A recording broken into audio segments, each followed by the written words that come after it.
வணிக சிலிண்டர் நிறுத்தம், பள்ளி வாசல்களில் சாகர் உணவு, நோன்பு கஞ்சி தயாரிப்பதில் ஏற்பட்டுள்ள சிக்கலை போர்க்கால அடிப்படையில் சீர் செய்க தமிழ்நாடு முஸ்லிம் லீக் வலியுறுத்தல். நிறுவன தலைவர் VMS முஸ்தபா வெளியிட்டுள்ள அறிவிக்கை.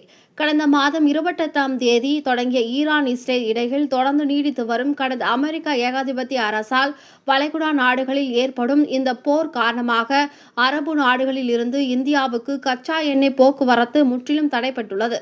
இதனால் இந்தியா மட்டுமல்லாது உலகம் முழுவதும் எரிவாயு தட்டுப்பாடு அபாயம் ஏற்பட்டுள்ளது. பெங்களூருவில் இன்று முதல் உணவகங்கள் செயல்படாது என்று ஓட்டல்கள் வேலை நிறுத்தம் தொடங்குவதாக பெங்களூரு மாநகர ஓட்டல் உரிமையாளர்கள் சங்கத்தினர் அறிவித்துள்ளனர். இதேபோன்று மதுரை உள்ளிட்ட தென் மாவட்டங்களில் வணிக சிலிண்டர் விநியோகம் நிறுத்தும் நிலை உள்ளது. சென்னையில் வணிக சிலிண்டர் விநியோகம் தற்காலிகமாக நிறுத்தப்படுவதாக இந்திய ஆயில் நிறுவனம் அறிவித்துள்ளது. இதேபோன்று மதுரை, கோவை என தமிழகம் முழுவதும் வணிக சிலிண்டர் விநியோகம் நிறுத்தப்பட்டுள்ளது. இதனால் ஓட்டல்கள் மூடப்படும் அபாயம் ஏற்பட்டுள்ளது.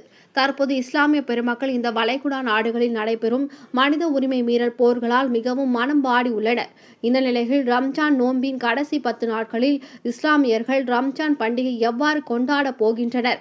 சென்னை உட்பட பெருநகர்களில் தங்கி வேலை பார்க்கும் இஸ்லாமியர்களுக்கு பல ஓட்டல்களில் காலை சாகர் உணவு இலவசமாக வழங்கப்பட்டு வருகிறது.